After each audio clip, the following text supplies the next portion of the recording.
Good morning, अस्सलामुअलैकुम। आप देख रहे हैं सुबह सवेरे पाकिस्तान और मैं हूं दुआ जमील। आज मैं यहां पर अकेले मौजूद हूं। मैं बताऊंगी कि मैं आज अकेले यहां पर क्यों हूं, क्योंकि हमारे आज के सुबह सवेरे पाकिस्तान के प्रोग्राम का बाकायदा आगाज हो चुका। अच्छी बात तरबियत और ख़ास तौर पर माँ की गोद बच्चे की पहली दरसगाह होती है। तरबियत बहुत इंपॉर्टेंट एस्पेक्ट्स है हमारे बच्चों का। जब बच्चे की तरबियत की जाती है तो जाहिर है वो आपके बुढ़ापे का सहारा तभी बनता है जब आप अच्छी तरबियत करते हैं, अच्छी तालीम देते हैं। तालीम के साथ तरबियत बहुत ज़रूरी होती है। तो जनाब, इस बात से आगाज़ हो चुका। पूरे प्रोग्राम में आप आज तरबियत और बच्चों की सेहत के हवाले से, बच्चों की खुराक के हवाले से कि बच्चों को सेहतमंद रखने के लिए आपको किस तरह की खुराक देनी चाहिए और बहुत कुछ जो कि हमारे सुबह सवेरे पाकिस्तान में हम आपके लिए रोज़ाना लाते हैं, वो सब कुछ होगा जो आप देखना और सुनना चाहते हैं। लेकिन मैं आपको बताती हूँ कि इस वक्त जमील कहाँ पर है।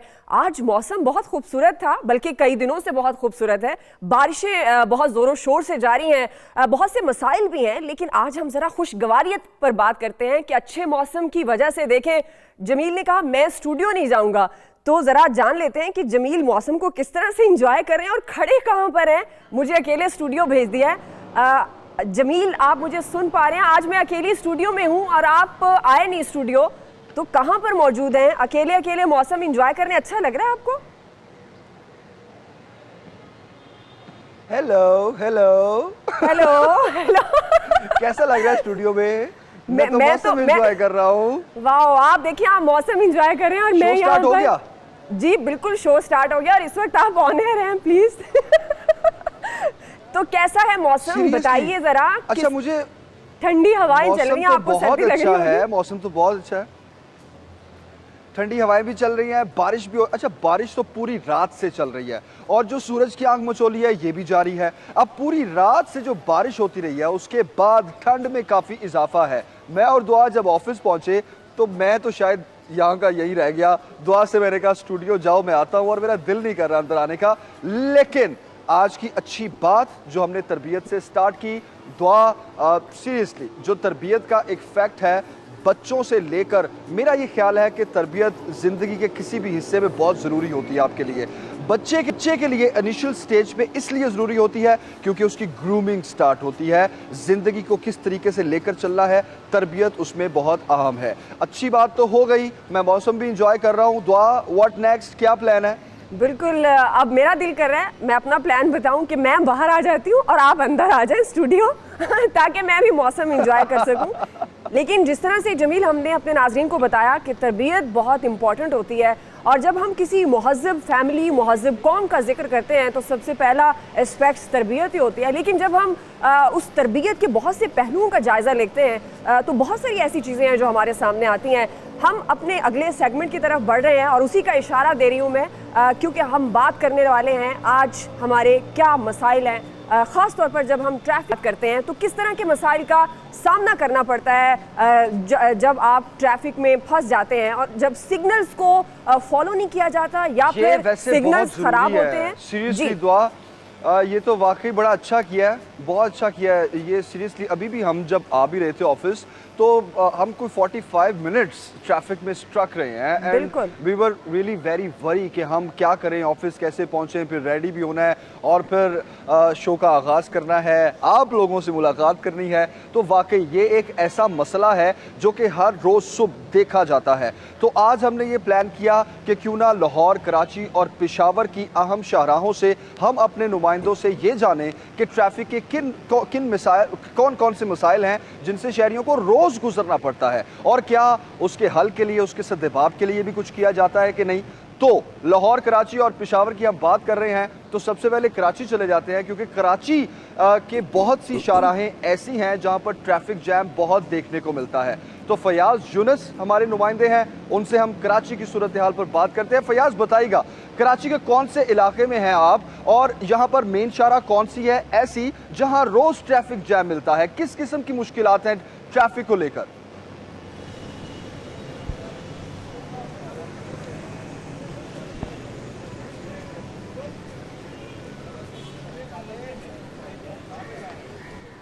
फयाज कराची से हमारे साथ हैं। फयाज, आपसे जानना ये चाह रहे हैं कि ट्रैफिक के किस तरह के मसाइल हैं जो कराची के बासियों को जिनका सामना करना पड़ता है। देखिए बिल्कुल कराची में ट्रैफिक के बेतहाशा मसाइल हैं। अगर हम बात करें कराची में तो दो टाइम पर सबसे ज़्यादा ट्रैफिक जाम का सामना करना पड़ता है। एक तो सुबह जब कराची के शहरी जो है अपने दफातर के लिए जाते हैं, सुबह 8 बजे से लेकर 10 बजे तक कराची की तमाम तर शाहराहों पर बदतरीन ट्रैफिक जैम रहता है। कराची के शहरी रॉन्ग वे पर भी कुछ चले जाते हैं, जिसकी वजह से अमूमन हम देखते हैं बदतरीन ट्रैफिक जाम हो चुका है। ट्रैफिक पुलिस हुक्काम कहते हैं कि ट्रैफिक पुलिस एहलकारों की तादाद भी काफ़ी ज़्यादा कम है, जिसकी वजह से अगर सिग्नल बंद होते हैं तो ट्रैफिक पुलिस एहलकार ट्रैफिक को कंट्रोल करने में भी नाकाम होते हैं। और दूसरी तरफ वो ये भी कहते हैं कि शहरी जो है सब्र तहम्मुल का मुजाहरा नहीं करते। अगर कहीं पर ट्रैफिक पुलिस एहलकार मौजूद होते हैं और वो शहरियों को इशारा करते हैं कि आप थोड़ा सा सब्र कर लें, पहले दूसरे ट्रैक को चलने दें और उसके बाद, लेकिन यहाँ पर यही मसला है कि ज़्यादातर जो है सुबह और शाम के टाइम पर कराची के जो शहरी हैं वो ट्रैफिक जाम में ज़रूर फंसते हैं। सबसे ज़्यादा जो ट्रैफिक की रवानी मुतासिर होती है वो कराची की सबसे बड़ी शारा फैसल पर सुबह ट्रैफिक जाम होता है। अगर हम शाम की बात करें तो शाम में भी गाड़ियों की लंबी कतारें लगी होती हैं। शारे कायदीन जो दूसरी बड़ी शारा है वहाँ पर भी ट्रैफिक के यही मसाइल है। ट्रैफिक पुलिस हुक्काम कहते हैं कि कोशिश कर रहे हैं मजीद तफरीक को बढ़ाएं ताकि ट्रैफिक की रवानी। आपने जो शारा फैसल का जिक्र किया है, फयाज आपने जो शारा फैसल का जिक्र किया है, नो डाउट कराची की सबसे अहम शारा है ये, और यहाँ पर हमेशा यही खबरें सुनने को मिलती हैं कि ट्रैफिक जैम सुबह और शाम के औकात में बहुत ज़्यादा ट्रैफिक लोड होता है।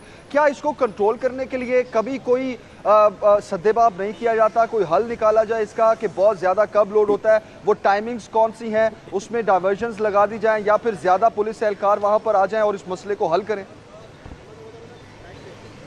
देखिए बिल्कुल ट्रैफिक पुलिस हुक्काम ने सिग्नल फ्री शारा फैसल किया था। आवारी टावर से लेकर एयरपोर्ट तक जो है ये सिग्नल फ्री है, लेकिन उसके बावजूद यहाँ पर हम देखते हैं कि ट्रैफिक का जो पीक आवर्स है उसमें ट्रैफिक जाम बहुत ज़्यादा हो जाता है, क्योंकि यहाँ पर ट्रैफिक पुलिस हुक्काम ने एक मोटरसाइकिल सवार अफराद को ट्रैफिक कंट्रोल करने को, ट्रैफिक की रवानी को बहाल करने के लिए मोटरसाइकिल के लिए मोटरसाइकिल बनाई थी।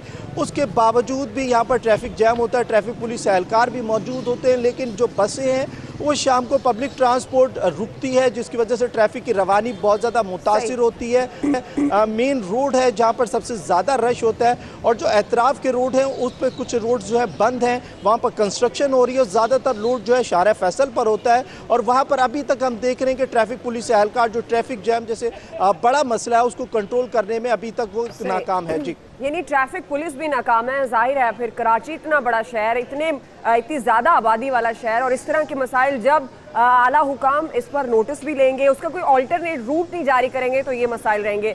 फौजिया, पेशावर के क्या मसाइल हैं? ट्रैफिक की बात हम कर रहे हैं, मेट्रो की जो तामीर जारी है उसकी वजह से पहले तक तो ये अपडेट्स मिलती रहती हैं कि सारा शहर खुदा हुआ है, तो उस सारी सूरत हाल में किस तरह के मसाइल का शिकार है पेशावर की ट्रैफिक? जी बिल्कुल दुआ, ड्यू टू पेशावर शहर की आबादी भी बढ़ती जा रही है तो ट्रैफिक के मसाइल भी उसी तरह ही बढ़ रहे हैं। ट्रैफिक के मसाइल तो पेशावर शहर में पहले से ही मौजूद थे, मगर जगह जगह पे जैसे कि आपने भी जिक्र किया है कि खुदाई हुई है, तो इस खुदाई की बाइस जो है शहरियों को अक्सर जो है वो काफी परेशानी का सामना करना पड़ता है। पेशावर के 3 मेन पॉइंट्स हैं, एक सिटी है और इसके अलावा कैंट है और फिर यूनिवर्सिटी रोड है, जहाँ पे जो है वो वैसे भी आम रूट में जब मेट्रो की तामीर नहीं हो रही थी तो ट्रैफिक शदीद जाम रहता था, मगर इसके बायस जो है तमाम ट्रैफिक जो है वो एक ही रूट पर हो गई है। अगर देखें तो बड़ी बसें भी यहीं से आ रही हैं, छोटी गाड़ियां भी यहीं से आ रही हैं। हालांकि ट्रैफिक हुकाम ने जो है वो मुतबादिल इसके रूट्स भी दिए थे, लेकिन वो जो रूट्स दिए थे क्योंकि ये छोटी आबादी वाला शहर है और यहाँ की सड़कें जो है वो भी काफी तंग है, बाकी जो अंदरूनी शहर है वहाँ पे भी तंग तंग सी गलियां हैं जहाँ पे ट्रैफिक का गुजरना जो है वो नागुजरे से है।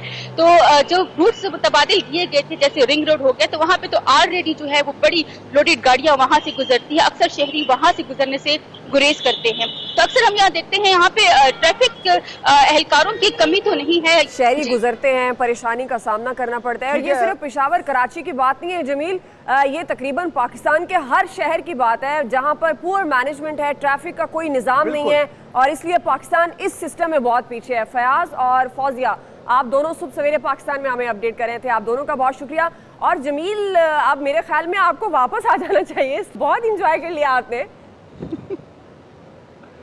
हाँ सही कह रही हो दुआ, मैं स्टूडियो आता हूँ और ये ट्रैफिक के मसाइल में मैं ये सोच रहा था कि इसमें भी तरबियत का बहुत लेना देना है।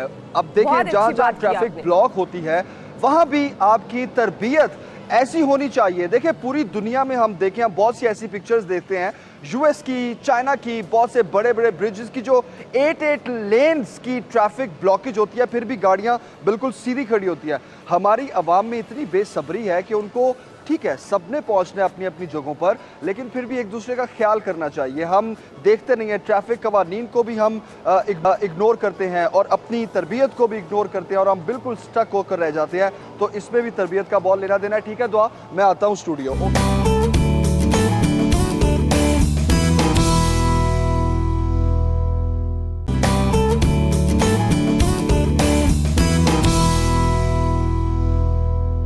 सुबह सवेरे पाकिस्तान में हम कोशिश करते हैं आपके लिए एक्सक्लूसिव स्टोरीज, एक्सक्लूसिव खबरें, इंफॉर्मेशन और बहुत कुछ जो आप घरों में बैठकर हमारी बहनें, हमारी माएँ, खवातीन जानना चाहते हैं वो हम आपको अपडेट करेंगे। अभी हम बढ़ेंगे सुहेल भट्टी साहब की तरफ। हमेशा की तरह हमारे साथ आज वो मौजूद हैं और उनके पास एक्सक्लूसिव स्टोरी है आज के लिए। आज उनसे जान लेते हैं कि उनके पास आज की पहली बड़ी और अहम खबर क्या है। सुहेल भट्टी साहब, अस्सलाम वालेकुम, वेलकम टू सुबह सवेरे पाकिस्तान। क्या अपडेट कर रहे हैं, क्या एक्सक्लूसिव स्टोरी है आपके पास? जी वालेकुम सलाम दुआ जमील, बहुत शुक्रिया। आज मामला ये कि जब पाकिस्तान तहरीक इंसाफ की हुकूमत कायम हुई तो उसके बाद हम देखते हैं कि सरकारी दफातर में जो काम की रफ्तार थी वो उस तरीके से हमें देखने को नहीं मिल रही थी। बहुत से सेक्टर्स की जानिब से, बहुत से लोगों की जानिब से ये शिकायत मौसूल होती थी कि सरकारी जो मशीनरी है वो शायद सुस्त रवि का शिकार हो गया। एक तासुर ये भी था कि शायद नैब की कार्रवाइयों के नतीजे में ब्यूरोक्रेसी अब ये काम करने को तैयार नहीं है। लेकिन जब कुछ वक्त गुजरा तो प्राइम मिनिस्टर इमरान खान साहब ने इस मामले का नोटिस लिया कि ब्यूरोक्रेसी को वो जो उन्हें कॉन्फिडेंस रिक्वायर्ड था वो भी प्रोवाइड किया गया। उसके बावजूद बहुत से ऐसे मामलात जो कि सुप्रीम कोर्ट की हदायत के ऊपर आगे एग्जीक्यूट होने थे, ये प्राइम मिनिस्टर सेक्रेटेरिएट ने डायरेक्शन जारी की या इवन ईवान सदर की जानिब से ये डायरेक्शन जारी की गई थी। और ये तमाम अमूर टाइम लिमिट होती है उसके अंदर कि आपने मुकर्रर वक्त के अंदर वो काम निपटाने हैं। वो काम भी हमारे सरकारी इदारों में जिसमें मखसूस वजारतें हैं, जिसके अंदर खुद मुख्तार, नीम खुद मुख्तार इदारे हैं, उनकी जानिब से एग्जीक्यूट नहीं हो पा रहे थे। अल्टीमेटली ये शिकायत मुसलसल पहुंच रही थी प्राइम मिनिस्टर इमरान खान साहब तक। उन्होंने इस मामले का नोटिस लिया, जिसके बाद काबीना डिवीज़न ने तमाम सरकारी इदारों को एक वार्निंग बेस एक लेटर जारी किया, जिसके अंदर अब ये उन तमाम अफसरान के, तमाम इदारों के सरबराहान को इस बात का पाबंद कर दिया गया है कि जो भी ऐसे अमूर फर्स्ट फेज के अंदर जिनकी टाइम लिमिट है, उस टाइम लिमिट के अंदर आपने उनको मुकम्मल करना लाजिम है। तो और जो भी अफसरान इस मुकर्रर वक्त के अंदर उस काम को नहीं निपटाएंगे उनके खिलाफ डिसिप्लिनरी एक्शन होगा। नोटिस लिया है, कार्रवाई का कहा है, तो कोई बाकायदा प्लान सामने आया कि ये कार्रवाई कब तक होगी और वो तमाम अफसरान उस लिस्ट में होंगे जो उनके काम है उनको अच्छे तरीके से सर अंजाम नहीं दे रहे, तो ये होगा कब तक? कोई ये प्लान सामने आया? जी देखिए, ये प्लान बिल्कुल तश्कील दे दी गई, चूँकि अवामी मफाद के अवामी फलाह बहबूद के बहुत से मनसूबे थे, बहुत से काम थे जो बुरी तरह से मुतासिर हो रहे थे, जिसके नतीजे में इन तमाम इदारों के सरबराहान को पहले लिखा गया और आगे एक प्रॉपर प्लान ये तश्कील दिया गया है कि मुतलका इदारे के अंदर जिस शोबे के सरबराह की जिम्मेदारी है कि मुकर्रर वक्त के अंदर उस काम को पाया तकमील तक पहुँचाए, अगर उसके अंदर नाकाम रहता है तो सबसे पहले वो इदारा उस अफसर के, उस शोबे के सरबराह के खिलाफ कार्रवाई करेगा और उसके बाद फिर अगर वहां पर कोई नाकामी हुई तो फिर मुतलका इदारे के सरबराह के खिलाफ कार्रवाई होगी। इस हवाले से जो रूल्स ऑलरेडी मौजूद हैं, लिहाजा अब उनको पाबंद कर दिया गया कि आपके पास कोई ऐसी तखीरी हरबे आप नहीं आजमा सकते। जो टाइम लिमिट जो टास्क है आपने उनको हर सूरत में मुकम्मल करना है। हम देखते हैं कि बहुत से ऐसे तरक्याती मंसूबे थे जिनके हवाले से कुछ डायरेक्शंस जारी होती हैं, उनके ऊपर अमल दरामद नहीं हो पाता था। वजारत मनसूबा बंदी और तरक्की ने भी शिकायत की थी प्राइम मिनिस्टर सेक्रेटेरिएट को, जिसके बाद अब एक वाज़ेह तौर के ऊपर ये डायरेक्शन जारी की गई है। फैसले के ऊपर अमल दरामद किया गया तो यक वक्त 1116 अफसरान को सरकारी ओहदों से या तो छोड़ना पड़ेगा या उन्हें अपनी दोहरी शहरियत तर्क करना पड़ेगी। और इस वक्त किस अफसर ने भी इस फैसले के ऊपर अमल दरामद इसलिए नहीं किया, इस फैसले के मुताबिक सबसे पहले रूल्स बनने थे। रूल्स बनाए बगैर ये डायरेक्टिव इशू किया गया था मुतलका सरकारी इदारों को और तमाम इदारों ने इस फैसले के ऊपर इस वक्त तक अमल दरामद नहीं किया। जो हमें जो डाटा इस हवाले से रिसीव हुआ है डॉक्यूमेंट्स में, उसमें पता चला कि इस वक्त हमारे 1116 ऐसे केसेस थे जो दोहरी शहरियत और गैर मुल्की शहरियत से मुतल्लिक थे, जिसके अंदर 18 अफसरान ऐसे हैं पाकिस्तान के आला तरीन ओहदों पर तैनात हैं जिनके पास पाकिस्तान की शहरियत ही नहीं है बल्कि वो किसी और मुल्क के शहरी हैं, लेकिन पाकिस्तान के 18 सरकारी इदारों के अंदर वो अहम तरीन ओहदों पर तैनात हैं। सही। इसी तरह हम बात करें तो 101,098 ऐसे अफसरान हैं जिनके पास दोहरी शहरियत है। और इंटरेस्टिंग ये है, इस सारे प्रोसेस के दौरान 261 ऐसे अफसरान थे जिन्होंने अपनी दोहरी शहरियत छुपाई। ऐसे अफसरान के खिलाफ कार्रवाई भी होनी है, उन्हें जुर्माना भी आयद होना है, लेकिन रूल्स ना बनने के नतीजे में ताहाल कोई कदम नहीं उठाया जा सका। ठीक है, ठीक है। Interesting इसका पहलू मतलब story ये का है भी कि जब दोहरी शहरियत के हवाले से सारा काम हुआ। जी जी, कंप्लीट करें भट्टी साहब।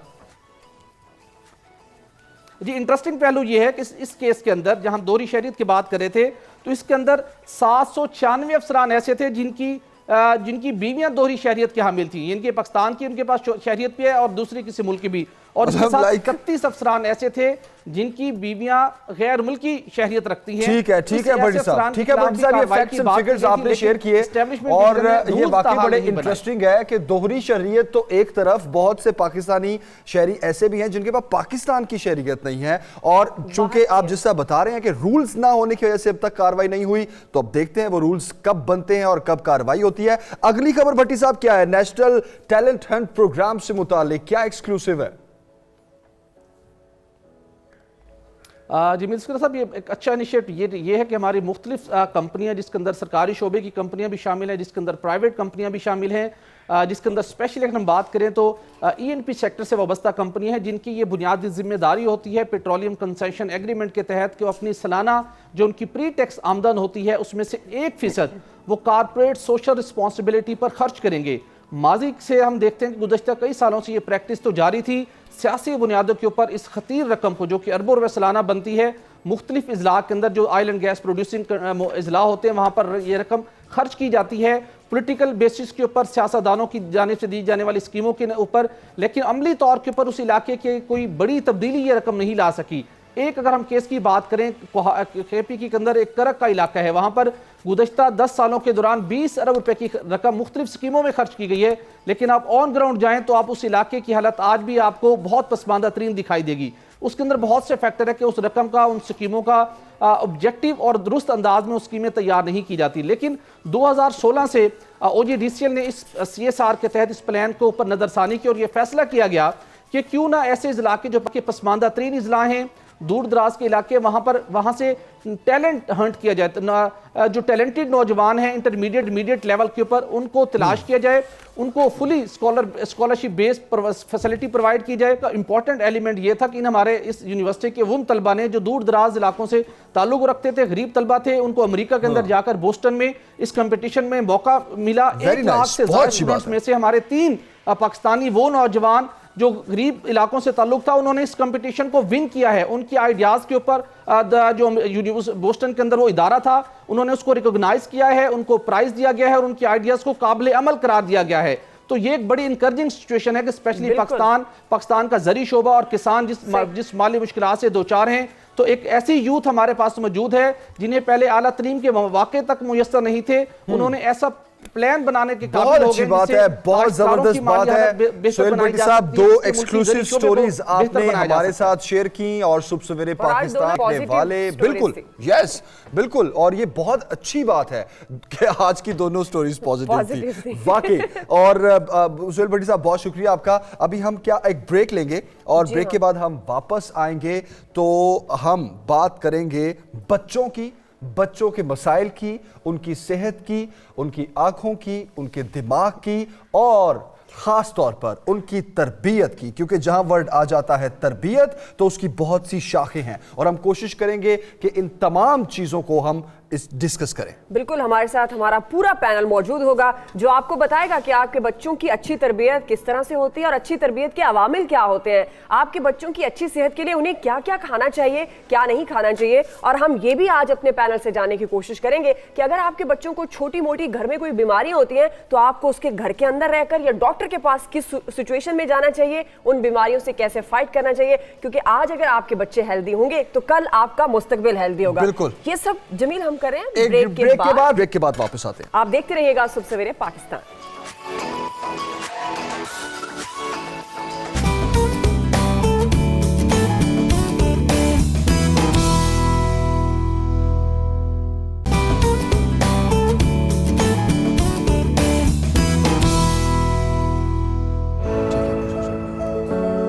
वेलकम बैक जी, एक बार फिर खुशामदीद सुबह सवेरे पाकिस्तान में। और ब्रेक से पहले जिस तरह आपसे हमने डिस्कस किया कि बहुत ही अहम इशू है बच्चों को लेकर, बच्चों को अर्ली एजेस में किस किस बीमारी का सामना करना पड़ता है, फ्रीक्वेंट बीमारियां कौन सी हैं, ये हम करेंगे डिस्कस। लेकिन खास तौर पर चूंकि हम आज तरबियत पे बात कर रहे हैं, तो तरबियत कितनी इंपॉर्टेंट है बच्चों के लिए। उनको मोबाइल फोन्स कब किस एज में देना चाहिए, उनको गली में खेलने की इजाजत कब देनी चाहिए, उनको आप अगर बेबी सिटर या डे केयर में कहीं छोड़ रही हैं तो वहां पर बच्चों की तरबियत कैसी होनी चाहिए। खास तौर पर खुराक की बात, क्या देना चाहिए, क्या खाना चाहिए उनको बच्चों को, और इसी सारे मामले पर हम बात करेंगे। डॉक्टर मोइस साइकोलॉजिस्ट हैं कराची से हमारे साथ, लुबना खान इस्लामाबाद से न्यूट्रिशनिस्ट हैं आप, डॉक्टर अशरफ सुल्तान चाइल्ड स्पेशलिस्ट हैं हमारे साथ लाहौर स्टूडियोज में हैं, और जोया तलहा आप एंकर हैं और अर्लियर्स चाइल्ड ट्रेनर भी हैं। आपका एक वास्ट एक्सपीरियंस है इसमें, तो आप तमाम लोगों को हम वेलकम करते हैं सुबह सवेरे पाकिस्तान में।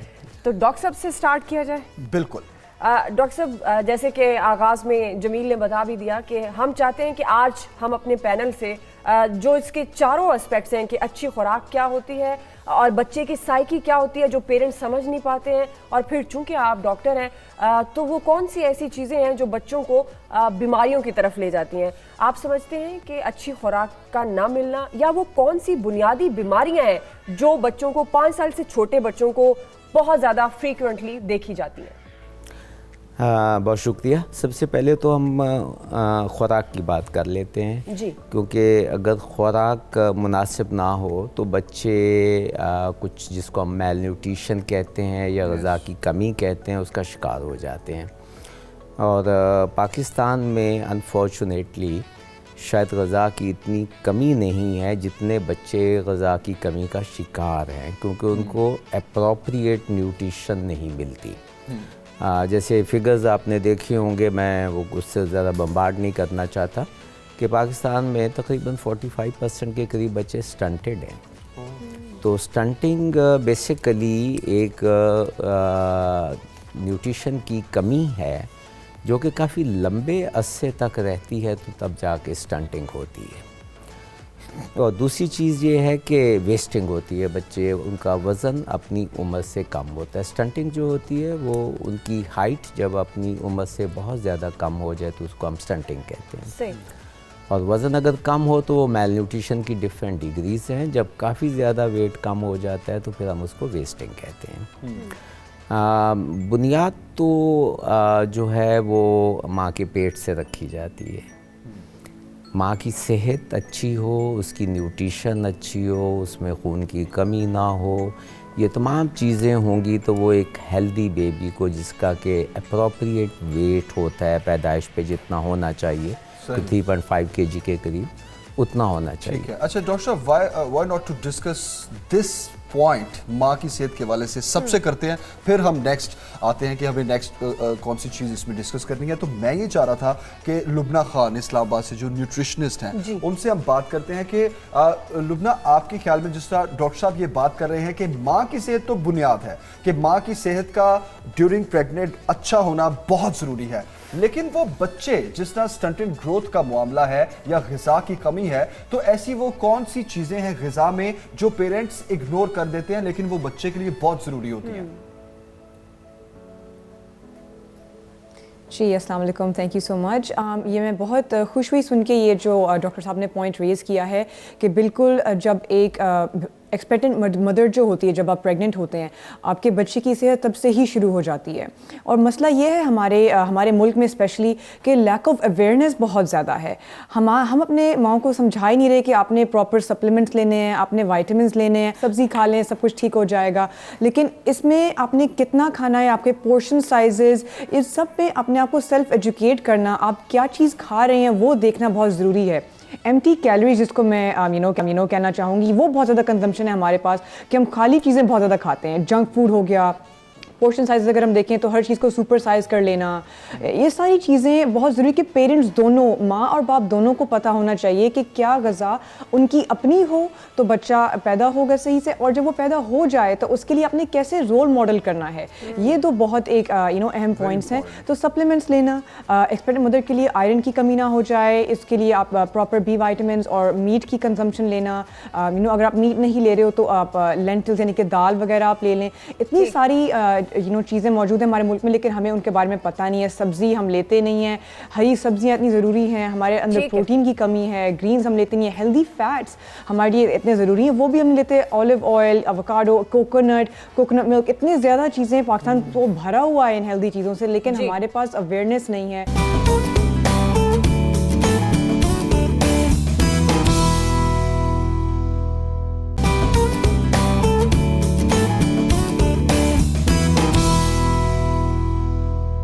अब हम चलेंगे डॉक्टर मोइस साहब के पास जो कराची में मौजूद हैं। डॉक्टर साहब, आप माहिर नफ्सियात हैं, बच्चों की नफ्सियात को समझते हैं।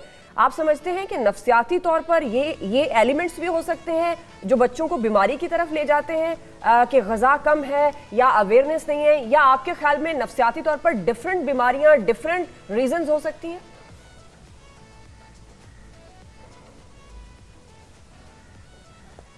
बिस्मिल्लाहिर्रहमानिर्रहीम। एक तो आप सबका बहुत बहुत शुक्रिया और सबको सलाम। देखिए जी, हम यहाँ पे मल्टीपल चीज़ों की बात कर रहे हैं। एक तरफ हम न्यूट्रिशन की बात कर रहे हैं, एक तरफ जो हम हैं वो बीमारियों की बात कर रहे हैं, माँ की सेहत, बच्चे की सेहत। मेरी जो एक्सपर्टीज़ है वो बच्चे की तरबियत के हवाले से, बच्चे की साइकी क्या होती है और माँ की साइकी बच्चे की साइकी पर क्या असर करती है। मिसाल के तौर पर आपने नोटिस किया होगा कि माँ बाप के या ख़ानदान के जो बिलीफ्स हैं वो बच्चा एक्वायर करता है, और वो एक्वायर जब करता है तो वो उसी पैटर्न पे चलती है उसकी ज़िंदगी, जिस पैटर्न पे माँ बाप सोचते हैं। तो पहली चीज़ समझने की यह है कि 7 साल की उम्र तक बच्चे की पूरी शख्सियत बन चुकी होती है, यानी बच्चे का जो मेंटल मेकअप है या उसकी जो नफ्सियात है वो 7 साल की उम्र तक बन चुकी होती है। उसके बाद सारी ज़िंदगी वो बच्चा जब बड़ा होता है कोई नई चीज़ नहीं सीखता। ये शायद आप लोग हैरत हो इस बात पे, कोई नया इल्म, कोई नई चीज़ नहीं सीखता। जो बेसिक पर्सनैलिटी है उसी पर्सनैलिटी से वो ज़िंदगी आगे गुजारता है, चाहे वो एजुकेशन ले या कुछ करे। तो हमें पहले तो ये समझना होगा कि घर के अकायद क्या। फॉर एग्जांपल लुबना ने जो बातें की, बड़ी इंटरेस्टिंग बातें थी, डॉक्टर साहब ने भी बड़ी हेल्थ के हवाले से बातें की। अगर घर में ये बिलीफ है कि ये चीज़ खानी चाहिए बच्चे को, ये चीज़ नहीं खानी चाहिए, तो माँ बाप बच्चों को उसी तरह न्यूट्रिशन देंगे। जब माँ बाप को अवेयरनेस नहीं होगी कि क्या चीज़ बच्चे की और माँ की सेहत के लिए बेहतर है, तो वो बच्चा ना इस्तेमाल करेगा ना माँ इस्तेमाल करेगी। तो हमें इस चीज़ को अवेयरनेस बहुत इंपॉर्टेंट है कि जो हमारा एक सोशल सेटअप है या इकोनॉमिकल सेटअप है, ज़ाहिर है ज़्यादातर अफराद जो है पाकिस्तान में वो गुर्बत की लकीर या उससे नीचे रहते हैं, तो उन बच्चों के लिए कौन सी ऐसी ग़िज़ाइयत होनी चाहिए कि डेफिनेटली वो दे तो बच्ची की सेहत हो। तो पहले तो ये चीज़ है, इसमें डेफिनेटली डॉक्टर हजरात और न्यूट्रिशनिस्ट खातून जो है वो हेल्प कर सकती है। अब इस चीज़ को समझने के बाद ये समझना है कि क्या पहले, आज से 50 साल पहले जब सोशल मीडिया नहीं था, इंटरनेट नहीं था, टीवी नहीं था, तो क्या बच्चे खाना नहीं खाते थे? क्या बच्चे रात को सोते नहीं थे? बिल्कुल करते थे ना। हमारे माँ बाप ने हमें पाला, हम सोते थे, तो हमें कोई स्टिमुलेंट की ज़रूरत नहीं थी जो आजकल माँ बाप देते हैं। अभी मैं रिसेंटली लाहौर से कराची आ रहा था, मेरे राइट साइड की सीट पे खातून बैठी थी, उसके हाथ में 8 या 10 माह का बच्चा होगा। अब वो बच्चे को दूध पिलाने के लिए उसने अपना मोबाइल फ़ोन निकाला और उसके अंदर उसने कोई राइम या कोई पोइट्री या कोई जिंगल जो है वो चलाया, बच्चा देख रहा है, दूध पी रहा है। अब मैं सोच रहा हूँ कि दूध पीने का जो अमल है उसके साथ देखने का एक अमल, एक स्क्रीन के ऊपर देखने का अमल जब जुड़ जाता है तो सारी जिंदगी बच्चा खुराक लेने के लिए या खाने के लिए कोई ना कोई बैरूनी चीज इस्तेमाल करेगा। उसे कोई ना कोई स्टिमुलेंट चाहिए, चाहे वो टीवी के सामने क्रिकेट मैच देखता हुआ खाना खाए या फिर अपना टैबलेट पे या आईफोन पे कोई चीज पढ़े। तो अब उसकी ज़हनी नशोनुमा बहुत मुतासिर होगी। जो खुराक वो ले रहा है उसमें उसका जहन होना चाहिए, उसे पता होना चाहिए कि वो क्या खा रहा है, किस तरह खा रहा है, कितना चबा रहा है, और वो एहसास के साथ कि ये खुराक।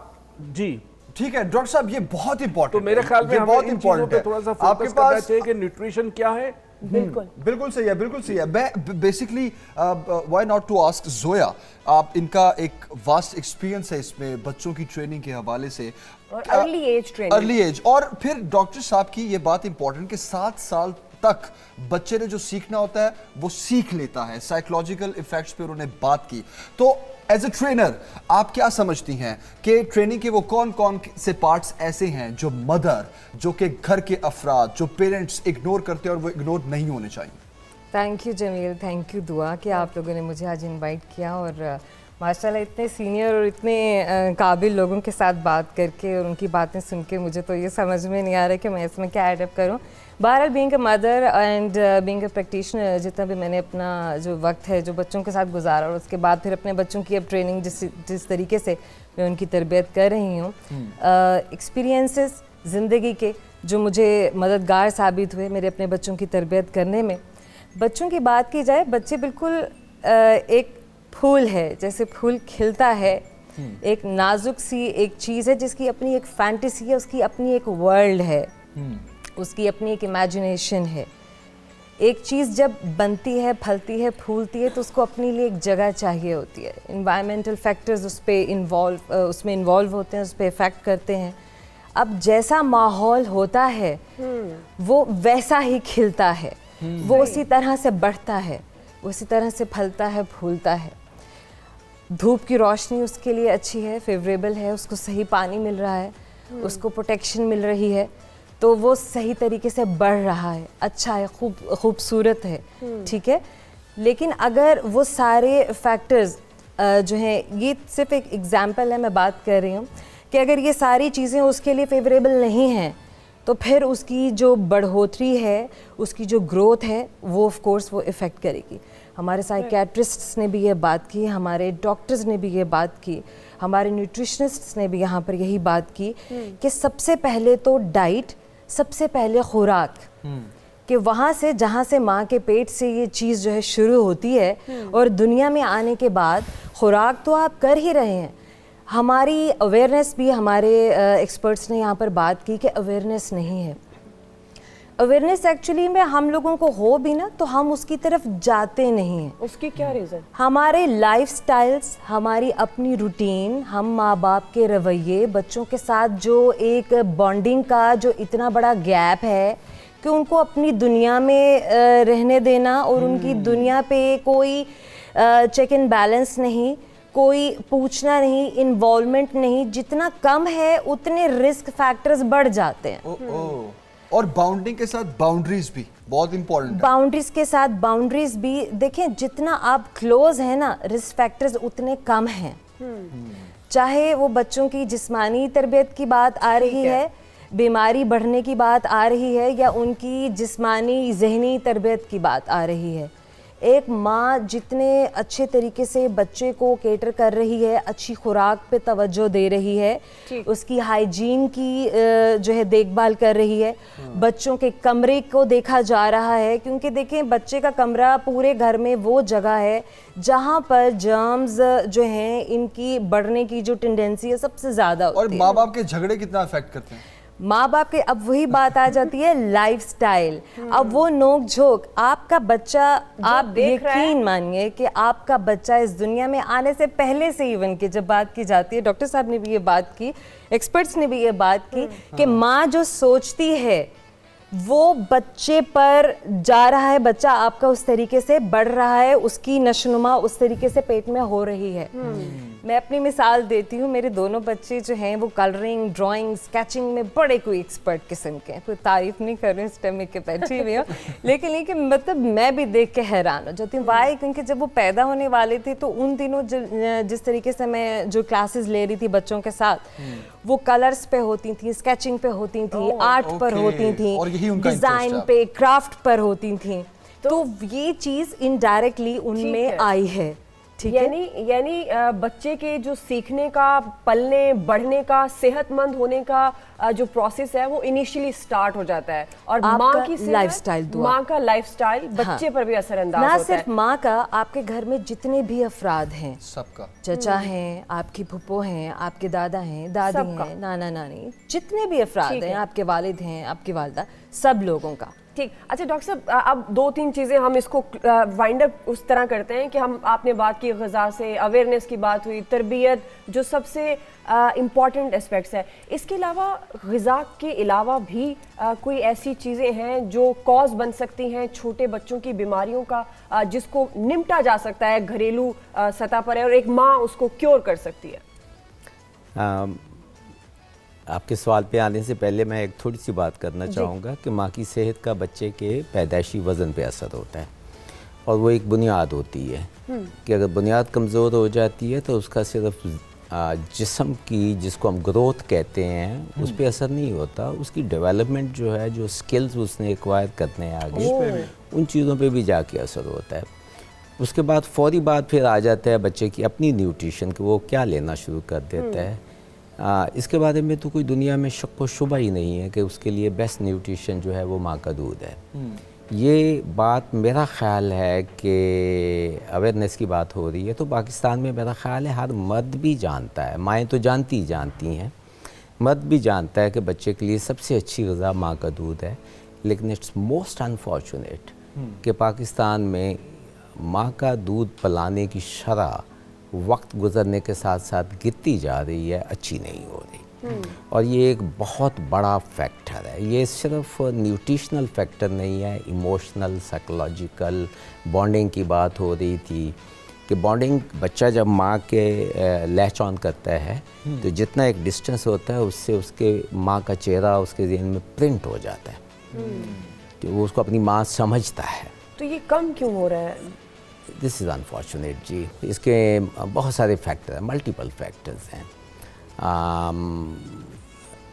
लेकिन एक चीज़ देखी गई है कि जो बिल्कुल इंडिजिनस सी वो जो बिल्कुल वो बच्चियाँ जो बहुत कम पढ़ी लिखी हैं या शायद स्कूल भी नहीं गई, एक वो सबसे ज़्यादा दूध माँ का पिला रही हैं और एक वो ग्रुप पिला रहा है जो यूनिवर्सिटीज़ में गया है। जो दरमियान वाला ग्रुप है जो माएँ बन रही हैं उनके यहाँ ये टेंडेंसी नहीं है।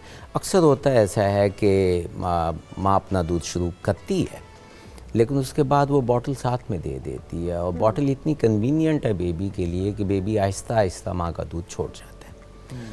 फिर उसके बाद जो और एक ट्रेंड देखने में आ रहा है बहुत इम्पॉर्टेंट न्यूट्रिशन के हवाले से कि माँ का दूध एक मुकम्मल ग़िज़ा है 6 महीने तक, कि इसके अलावा पानी का सिप भी नहीं चाहिए आपको, सिर्फ दूध ही चाहिए।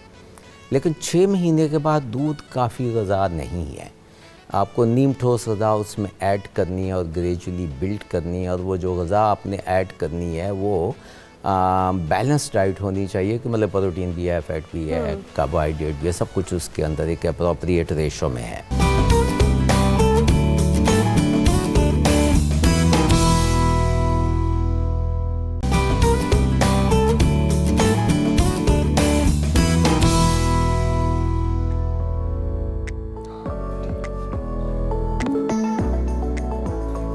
आज हम बात कर रहे हैं बच्चों की तरबियत पर।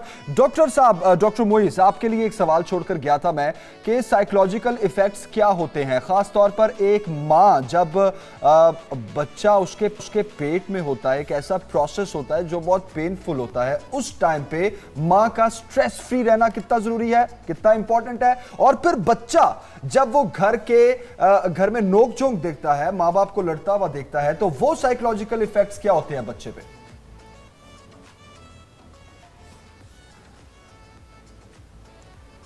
हम देखें, 2 औकात की बात कर रहे हैं। एक वक्त तो वो है कि जिस वक्त बच्चा माँ के पेट में हो और दूसरा वक्त तो है जब दुनिया में वो आ जाता है और उसके बाद उसके ऊपर क्या असरात होते हैं। बच्चा जब माँ के पेट में होता है तो यहूदियों की एक रिसर्च वीडियो है, आपको मिल जाएगी, उन्होंने बड़ी इंटरेस्टिंग चीज़ें दिखाई है कि जब एक यहूदी औरत प्रेग्नेंट होती है तो सबसे पहले पूरी फैमिली कोशिश करती है कि वो खुश रहे। अच्छा, रात को शाम को उसका शौहर उसके साथ बैठकर ऐसी गेम्स खेलता है जिससे जहनी आजमाइश या कशमकश हो जहनी किस्म की, यानी बोर्ड गेम हो गई, चेस हो गया, इस किस्म की चीज़ होगी। अच्छा, इससे होता क्या है, जब माँ के जहन के अंदर सोचों की एक नई सोच पैदा होती है और वो अपने जहन को ख़ास तरीके से, ख़ासकर अपने ब्रेन को, डॉक्टर साहब बैठे वो डेफिनेटली समझा सकेंगे, जब ब्रेन को ख़ास किस्म की स्टिमुलेशन मिलती है तो वो असरात उस पेट में जो बच्चा मौजूद है उस पर आता है। डॉक्टर इमोटो की एक रिसर्च है और वो शायद आप लोगों के लिए, सबके लिए बड़ी इंटरेस्टिंग हो। डॉक्टर इमोटो जैपनीज है, उसने एक रिसर्च की है पानी के ऊपर, मैसेज फ्रॉम द वाटर नाम है, अगेन यूट्यूब पे मिल जाएगी। हमारे जिस्म में खून में 90% पानी है और जिस्म बाय वेट लगभग 60% पानी है। अच्छा, पानी को अमीन कहा गया है। अच्छा, पानी करता ये कि जब कोई शख्स कोई मनफी सोच सोचता है या बैरूनी दुनिया से कोई गलत किस्म की बातें, तशद्दुद, गुस्सा, नफरत उसको मिले और वो उसको रिसीव करता है, तो उसके जिस्म में जो पानी है उसके अंदर इसकी इंफॉर्मेशन स्टोर हो जाती है। अब माँ, बच्चे पेट के अंदर है, माँ को घर में माहौल अच्छा नहीं मिल रहा, सास तंग कर रही है या घर के अंदर शौहर तवज्जो नहीं दे रहा है या और भी मसाइल है, तो अब वो जो उसके जिस्म के अंदर जो पानी है और पानी का ताल्लुक फिर उस बच्चे से भी है जो उसके पेट में मौजूद है, वो मालूमात, वो नेगेटिविटी, वो नेगेटिव वाइब्रेशन, वो नेगेटिव एनर्जी माँ के पानी के जरिए बच्चे के अंदर पहुंचती है। हमने बाज़ दफ़ा हिप्नोसिस में बड़ी इंटरेस्टिंग चीज़ें की है, दो बड़ी इंटरेस्टिंग चीज़ें की। एक, बाज़ ऐसे लोग आते हैं जिनको कोई प्रॉब्लम तो है मगर उनको वजह नहीं पता कि ये प्रॉब्लम क्यों है। मतलब फॉर एग्जांपल किसी को पानी से डर लगता है मगर उसे नहीं पता कि पानी से क्यों डर लगता है। कोई पुल पे जाते हुए उसकी टांगे कांपती है, उसे नहीं पता कि पुल पे जाते हुए टांगे क्यों कांपती है, वजह नहीं पता हो। तो हम उसको रिग्रेशन करते हैं, हिप्नोटाइज करके पीछे ले जाते हैं। ठीक। दो जगह हम ले जाते हैं, एक बचपन और एक उस वक्त जब वो माँ के पेट में था। आपको हैरत होगी कि उस बच्चे को माँ के पेट में जो मालूमात मिल रही थी वो बोलना शुरू करता है, विच इज वेरी शॉकिंग, क्योंकि जहन का एक हिस्सा वो है जो कभी सोता नहीं है। Even under anaesthesia, general anaesthesia, जब सर्जन सर्जरी कर रहा हो, बंदा बेहोश होता है, वो तमाम बातें जो ऑपरेटिंग थिएटर में सर्जन्स, डॉक्टर्स, नर्सेस के साथ हो रही होती हैं, वो तमाम की तमाम वो सुन रहा है और ये भी स्टडी से साबित हुआ है। तो अब बच्चे पेट में है, माँ नेगेटिव सोच रही है या उसे नेगेटिविटी मिल रही है, वो बच्चे पे असर होगी। अब बच्चा दुनिया में आया। अच्छा, दुनिया में आने के बाद एक चीज याद रखें कि बच्चा सुनता नहीं है, ये बात तमाम माएँ समझ ले। बच्चा देखता है, सुनता नहीं है, देखता है। वो आपको देखता है। अगर आपके हाथ में मोबाइल फोन है तो उसे चाहत होगी मोबाइल फोन की। आप उसके सामने बैठे टैबलेट पे, अपने पीसी पे काम कर रहे, बच्चे को ख्वाहिश होगी। तो सबसे पहले माँ बाप को यह करना चाहिए कि नंबर 1, अपने जो अकायद हैं, जो आपके माशरे में जो अकायद हैं या घर के अकायद हैं, उसको चेक करें, वो आप जो पास ऑन कर रहे हैं बच्चे को, वो सही होना चाहिए। नंबर 2, बच्चे को कंपेयर ना करें। फॉर एग्जाम्पल, बच्चा क्लास 1 में, अब आप कंपेयर करें, देखो तुम्हारे मामा का बेटा तो बहुत होशियार है, तुम्हारे तो मार्क्स कम आ रहे। Never compare. Every child is a unique child. इंसान को अल्लाह ने जब दुनिया में भेजा है तो हर इंसान दूसरे इंसान से मुख्तलिफ है। आपका डेंटल स्ट्रक्चर, आपके हैंड प्रिंट्स, आपके फुट प्रिंट्स, आपके कान का स्ट्रक्चर, ये तमाम, आपकी आयरिस, ये तमाम चीजें मुख्तलिफ है। तो हर इंसान यूनिक है दूसरे से और उस जैसा ना कभी आया था ना कभी आएगा। तो माँ बाप तरबियत के वक्त इस बात का ख्याल रखें कि मैंने अपने बच्चे को कॉन्फिडेंस देना है, उसे खुद एतमादी देनी है, उसकी इज्जत नफ्स को मजरू नहीं करना। अगर वो गलती करता है तो उसे बिठा के समझाने का तरीका होता है, और अक्सर तरीका ये होता है कि या तो कहानी के जरिए समझाएं या जिंदगी में अपनी मिसाल देके। बेटा, मेरे साथ भी ऐसा हुआ। मेरे 2 बेटे हैं, दोनों इस वक्त यूएसए के अंदर है। हमारे जमाने में जब वो मेरे बच्चे थे छोटे तो हमारे पास मोबाइल फोन नहीं था, मगर आया उस वक्त तक वो 9th 8th में थे। तो आप यकीन कीजिए, मैंने मोबाइल फोन कभी अपने हाथ में नहीं पकड़ा। अगर मुझे बात करनी होती थी, मैं अपने कमरे से बाहर जाके बात करता था। दूसरी चीज, उस दौर में मैं स्मोकिंग करता था, तो एक कमरा मुख्तसर किया था जिसमें जाके मैं सिगरेट पीता था। मैंने अपने बच्चों के सामने कभी सिगरेट नहीं पी। माँ बाप को इन चीजों को इन चीजों का खास ख्याल रखना चाहिए। और इसी पर हम बात करें कि माँ की जिम्मेदारी ज्यादा है, बाप की कितनी जिम्मेदारी है बच्चे की तरबियत के साथ साथ, वो क्या चीजों मेंटली, फिजिकली, किन चीजों को कंसीव कर रहा है थ्रू मदर, थ्रू फादर, वो बहुत इंपॉर्टेंट है। डॉक्टर लुबना साहिबा, जिस तरह डॉक्टर साहब भी बात कर रहे हैं, अगर पहले भी बात हुई है कि माँ का दूध बड़ा इंपॉर्टेंट होता है बच्चों के लिए, इसके अलावा और कौन सी ग़िज़ा है, ठोस ग़िज़ा जिसको कहा जा सकता है, जो बच्चों को लेनी चाहिए? और चूंकि हम माँ की सेहत के बारे में भी बात कर रहे हैं, तो उस दौरान माँ के लिए कौन सी ठोस ग़िज़ाएं हैं जो ज़रूरी तौर पर उन्हें खानी चाहिए? जी दुआ, थैंक यू सो मच। पहले तो मैं 2-3 पॉइंट्स ज़रूर बोलना चाहूँगी गिवन द कॉन्वर्सेशन जो अभी चल रही है। हम 2 बातें कर रहे हैं। एक हम बात कर रहे हैं प्री नेटल यानी कि प्रेगनेंसी और ये सारा, एक हम बात कर रहे हैं पोस्ट नेटल यानी कि बर्थ के बाद क्या हुआ, और फिर हम बात कर रहे हैं बच्चों की अपब्रिंगिंग। तो पहली चीज़ पे आते हुए प्री नेटल केयर में मैं खुद एक मदर हूँ, जो मैंने खुद नोट किया है वो ये है कि प्री नेटल केयर में ही हम अपनी माँओं को तवज्जो नहीं दे रहे, मेडिकली भी, इमोशनली भी। देखिए कोई प्रीनेटल क्लासेस नहीं है जहाँ पे माओं को समझाया जा रहा है कि ब्रेस्ट फीडिंग की कितनी इंपॉर्टेंस है, उसके क्या फ़ायदे हैं, उसमें क्या प्रॉब्लम्स आ सकते हैं, आप उन प्रॉब्लम्स को कैसे सॉल्व कर सकते हैं। कई दफ़ा लैच नहीं सही से होता तो आप कैसे लैच को सही करेंगे। लैक्टेशन कंसल्टेंट्स की कमी है इतनी ज़्यादा पाकिस्तान में। एक वो ज़रा शर्मों का और यानी कि फादर्स का इन्वॉल्व ना होना, ये एक बहुत बड़ा फैक्टर है यहाँ पे। इस चीज़ को टैबू समझना कि उसके बारे में बात करने में बहुत शर्म है, ये बहुत सारे इश्यूज़ हैं। तो मेरे एक्सपीरियंस में ये बहुत ज़रूरी है कि प्री प्रेगनेंसी में आप मदर और फादर दोनों को प्रीनेटल क्लासेस दें। एक तो बर्थ के बारे में कि आपके ड्यूरिंग प्रेगनेंसी आपकी बॉडी के साथ हो क्या रहा है, आपको ज़्यादा न्यूट्रिशन क्यों चाहिए। एक तो मेजर मिथ ये है कि हाँ जी अब आपको 2 लोगों के लिए खाना खाना है। अक्सर हमारी दादी नानी यही बोलते हैं कि 2 लोग हैं तो आप ज़्यादा खाना खाएं, जबकि न्यूट्रिशनली या साइंटिफिकली ऐसा कुछ भी नहीं है। जी बिल्कुल आपको थोड़ी बहुत ग़िज़ा ज़्यादा चाहिए, लेकिन बिल्कुल भी ऐसा नहीं कि आपको 2 लोगों का खाना खाना ज़रूरी है। दूसरी चीज़ ये कि आपको जब एक औरत को या एक एक्सपेक्टेड मदर को जो पहली फर्स्ट टाइम मदर है उसको पता ही नहीं है कि नेचुरल बर्थ में क्या क्या कॉम्प्लिकेशंस हो सकती हैं, क्या होगा उसके साथ, तो of course she will be scared. And जो बिल्कुल एक इंक्रीज चल रहा है आजकल सिजेरियन बर्थ्स में, वो उसमें ज़्यादा इंक्रीज आ गया है आपका। फिर चलें प्रेगनेंसी को तो आप छोड़ दें, पोस्ट नेटल में आप आ जाएँ। उसके बाद कोई प्रॉपर चेकअप ही नहीं है मदर्स का। पोस्ट नेटल डिप्रेशन का जो women about 80% women face that, उसके बारे में कोई मालूमात नहीं है। हम अपनी औरतों के ऊपर तवज्जो नहीं देते, एक इमोशनल सपोर्ट सिस्टम ही नहीं है जैसे हमारे साइकोलॉजिस्ट ने भी कहा। ठीक है, उसके बाद ये जो बात की थी हमारे डॉक्टर मोइज़ ने कि ब्रेस्ट फीडिंग नीचे क्यों जा रही है, डिक्लाइन पे क्यों है। एक तो ये कि ठीक है बॉटल्स वगैरह कन्वीनियंट हैं, ठीक है, लेकिन एक और बात है एक्सेसिबिलिटी। ठीक है, अब आप ब्रेस्ट फीड कर रहे हैं, आपके बच्चे को नए 1-2 माह के बच्चे को तो हर 2-2 3-3 घंटे बाद दूध चाहिए। तो अगर आप कहीं और हैं, गिवन द फैक्ट कि हम 2019 में बैठे हुए हैं, हमें कहीं मॉल जाना पड़ गया, कहीं आपने ग्रोसरी लेके जाना पड़ गया और बच्चे को दूध चाहिए, मॉल में है, आप क्या करेंगे। ठीक है, आप बिल्कुल बीच में बैठ के तो आप कर नहीं सकते। अगर आप बाहर देखें आउट ऑफ पाकिस्तान या आउट ऑफ एशिया बेसिकली, तो वहाँ पे ब्रेस्ट फीडिंग रूम्स बनाए हुए हैं जहाँ पे मदर्स जो हैं जा सकती हैं, अपने बच्चों को फीड करा सकती हैं, फिर आप वापस आ सकते हैं। इस तरह के डिफरेंट एक्सेसिबल पॉइंट्स बनाए हुए हैं जो कि पाकिस्तान में आना बहुत ज़रूरी है। ये नहीं है कि औरतें यूजुअली नहीं देना चाहती हैं और कि बॉटल्स कन्वीनियंट हैं तो हम बॉटल्स देना चाह रहे हैं, लेकिन एक कन्वीनियंस का भी मसला है ना कि आपके पास एक्सेसिबिलिटी बिल्कुल है ही नहीं।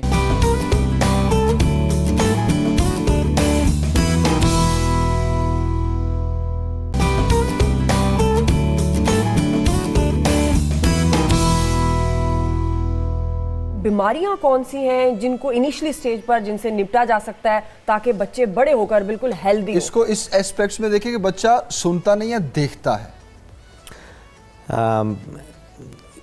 आपके इस सवाल के 2 हिस्से हैं, एक तो बीमारियों की प्रिवेंशन के हिसाब से, एक गैजेट के यूज़ के हिसाब से। गैजेट का जो यूज़ है, जिसको आप टेलीविज़न कह लें, आईपैड कह लें, गेम्स खेलते हैं बच्चे, कुछ भी करते हैं, ये एक स्क्रीन टाइम हम इसको कह लेते हैं। तो स्क्रीन टाइम जो है ना वो इनफैक्ट देखा जाए तो 2 साल से पहले तो परमिसिबल ही नहीं है कि एक्सपोजर ही नहीं होना चाहिए। हम खुद देखते हैं रोज़मर्रा के बच्चों को जब वैक्सीन लगानी होती है और ज़रा माँ डिस्ट्रैक्ट करना चाहती है तो उसके पास कुछ और नहीं होता सिवाय मोबाइल के, जिसमें से वो कुछ चीज़ दिखाती है और बच्चा इतना इस तरह से उसका मूड चेंज हो जाता है कि थोड़ी सी परेशानी होती है कि क्या ये नॉर्मल है कि नहीं है। इसके अलावा इन बच्चों को जो देखते हैं उनको सोने में बहुत दिक्कत पेश आती है, गोइंग टू स्लीप बहुत मुश्किल हो जाता है उनके लिए, उनकी नींद अच्छी पूरी नहीं होती, वो सुबह स्कूल में अच्छा परफॉर्म नहीं करते। दूसरा, इरिटेबिलिटी एक ऐसी चीज़ है जो कि बहुत ज़्यादा आ जाती है इन बच्चों के अंदर, बल्कि आजकल कुछ हमारे लिए परेशानी का बायस है कि हम ये देखते हैं कि जो हाइपर रिएक्टिव और इरिटेबल बच्चे हैं ये बहुत ज़्यादा हैं और उनमें से कई ऐसे हैं जो ऑटिज़म या ऑटिस्टिक स्पेक्ट्रम डिसऑर्डर्स की तरफ जा रहे हैं। मल्टीपल फैक्टर कंट्रीब्यूट करते होंगे, लेकिन मेरे ख़्याल में स्क्रीन टाइम का बहुत बड़ा हिस्सा है इसके अंदर। फिर वो दूसरा जो क्रिएटिव एक्टिविटी के लिए टाइम था, जो फिज़िकल एक्टिविटी के लिए टाइम था, वो सारा इधर लग जाता है, तो बच्चों में ओबेसिटी जो है वो ज़्यादा होने लग गई। जो एफलेंट क्लास है हमारी, जो बैठे रहते हैं ज़्यादा, और आपको पता है obesity, metabolic disorder, diabetes long term चीज़ों की तरफ लेके जाती है। तो सेहत पे इसके ना सिर्फ ये कि फ़िज़िकल बल्कि इमोशनल और लर्निंग एबिलिटीज़ पे भी बहुत सारे इसके इम्पैक्ट होते हैं। सही। दूसरा हिस्सा आपका था, दूसरा एक हमने ये चीज़ देखी है कि कुछ बच्चों में तो इनफैक्ट फ़िज़िकल इलनेसेस भी आ रही हैं। कुछ बच्चे ऐसे हैं जिनको फिट्स पड़ रहे हैं और उसमें ये लिंक किया जा रहा है स्क्रीन टाइम के साथ उसका। ऑटिस्टिक स्पेक्ट्रम डिसऑर्डर को भी उसी के साथ लिंक किया जा रहा है। इसके अलावा जो सवाल का दूसरा हिस्सा था बीमारियों से प्रिवेंशन के लिए, तो उसके लिए मैं बुलेट पॉइंट में बात करता हूँ कि breast feeding number 1। Breast feeding nutrition नहीं है, ये पहली वैक्सीन है। क्योंकि माँ जितनी बीमारियों का शिकार खुद रह चुकी है उसके अगेंस्ट जितनी भी डिफेंस है वो बच्चे को दूध से ये दे देती है और बच्चा प्रोटेक्ट हो जाता है उससे। इसके अलावा जो नीम ठोस ग़िज़ा देना और बच्चे का वज़न कद अपनी उम्र के हिसाब से मॉनिटर होते ठीक रहना, क्योंकि ये जितना कमज़ोर होगा उतना बीमारियों का असर ज़्यादा होगा। ठीक। हैंड वॉशिंग एक बहुत इंपॉर्टेंट चीज़ है इसके अंदर। और जो आजकल जो मोस्ट इम्पॉर्टेंट समझी जा रही है वो वैक्सीनेशंस हैं। कि वैक्सीन्स बहुत सारी जो बीमारियां जो सबसे ज़्यादा होती हैं या तो जिसको हम डिजीज़ बर्डन कहते हैं या जिनकी वजह से डेथ्स या कॉम्प्लिकेशन ज़्यादा होती हैं, उन तमाम बीमारियों के बारे में अच्छी इफ़ेक्टिव सेफ़ वैक्सीन बन चुकी हुई हैं। तो उन वैक्सीन्स का जो है वो कोर्स ज़रूर करवाना चाहिए। ठीक है डॉक्टर। हाँ जी, ये मोटी मोटी सी चीज़ें हैं। और दूसरी बात ये है कि अगर कोई बीमार हो तो थोड़ी सी प्रिकॉशन लेनी चाहिए कि एक से दूसरे को ट्रांसमिट ना हो। बिल्कुल सही है। स्कूल जो है वो सबसे बड़ा ठीक है इस वक्त फैक्टर है कि जहाँ पे हमारे यहाँ जो सिस्टम है कि गुलबर्ग से एक मॉडल टाउन से एक डिफेंस से एक स्कूल में जा रहे हैं और वहाँ से लेके बीमारियाँ अपने अपने इलाके घरों में चले। तो ऐसे पूछते हैं ना, चूँकि आप वो बच्चों की एक पूरी क्लास होती होगी जिसमें आप देखती होंगी अच्छा कौन सा बच्चा ज़्यादा शार्प है, कौन सा डल है, कौन सा बहुत क्लेवर है, शरारती है। तो कोई एक एक्सपीरियंस शेयर करें और उस एक्सपीरियंस में फिर आप पेरेंट्स के लिए ख़ास तौर पे आप देखती होंगी ना कि अच्छा ये बच्चा इतना शार्प है लेकिन इसको जो लेने आ रहे हैं या इसके जो घर का माहौल है वो बिल्कुल ही अगेंस्ट है, तो मिस मैच से भी बच्चे में बहुत चीज़ें इफेक्ट होती हैं। बिल्कुल। अच्छा जमील, बड़ी अच्छी सी बात की, हम सेहत के हवाले से तो बात कर रहे हैं, हमने इतनी यहाँ पे एडवाइजेस भी ले ली हैं कि माँ को क्या डाइट यूज़ करनी चाहिए, बच्चा क्या कर रहा है। अब बच्चा हमारा पहुँच गया स्कूल में, बिल्कुल अर्ली एज हैं, बिल्कुल घर का एक बिल्कुल डिफरेंट इन्वायरमेंट था। स्कूल जो है ना ये या क्लासरूम ये एक इंस्पिरेशन स्टेशन होता है बच्चे की। वही बात में जो मैंने पहले की कि अपनी एक वर्ल्ड है, अपने वो कलर्स, वो हो सकता है वो ट्री को रेड कलर का देखता हो, टीचर इम्पोज करे कि आप उसको ग्रीन ही ड्रॉ करें, so just let him draw, just let him colour if he wants to red it, if he wants to colour it red तो ठीक है, इसको आप एक अप्रूवल दें, डोंट से नो। ये जो हम हर बात पे अपने बच्चों पे नो का इतना बड़ा बोर्ड उठा के मुसल्लत करते हैं ना, it's just like a break, it's just like a hammer, कि उसकी अपनी जो क्रिएटिविटी है ना हम वहीं पर मसा करना शुरू कर देते हैं। इसका क्या साइड इफेक्ट होता है, ये ना बड़ी एक छोटी सी चीज़ है जो बहुत आगे तक फिर जाती है। आगे तक कैसे जाती है, छोटी छोटी सी बात पर जब हम बच्चे को मम्मा ये खाना है, मम्मा यहाँ करना है, मम्मा ये उठना है, आप ये सुन तो लें, आप उस पर थोड़ी सी तवज्जो तो दे दें कि क्या वो बच्चा जो है वो किसी सही चीज़ के लिए ही आपसे बात कर रहा है। अगर तो वो चीज़ हार्मफुल है तो ठीक है, आप बच्चे को समझाएं, उसको काउंसलिंग करें। काउंसलिंग करने से बेहतर है कि आप उसको करके दिखाएं। हम कहते हैं हमारे बच्चे 5 वक्त की नमाजें नहीं पढ़ते हैं या नमाजों की तरफ नहीं आते हैं, तो वो कैसे हैं जब हम खुद नहीं पहले उनको पढ़ के दिखा रहे हैं। जब हम हाथ खुद नहीं धोते हैं तो हमारा बच्चा कैसे खाने से पहले हाथ धोएगा। बिस्मिल्लाहिर्रहमानिर्रहीम जब हम नहीं पढ़े तो हमारा बच्चा कैसे पढ़ेगा। तो there are many other things, just need to practise first, उसके बाद आप देखें आपका बच्चा देखेगा करेगा। वही बात बच्चा देखता है, बच्चा सुनता नहीं है, वो करता है। तो ये मोबाइल्स, गैजेट्स, टीवीज, ये तो हमने अपनी जान छुड़ाने के लिए बच्चों को यूज टू कर दिया हुआ है। सीधी सी बात है, ऑनेस्टली स्पीकिंग। तो अब बच्चों की जान कैसे छुड़वाई जाए इससे? बच्चों की जान अब हम ही ने इसको आदी किया है, तो ये करने वाले भी फिर हम हैं।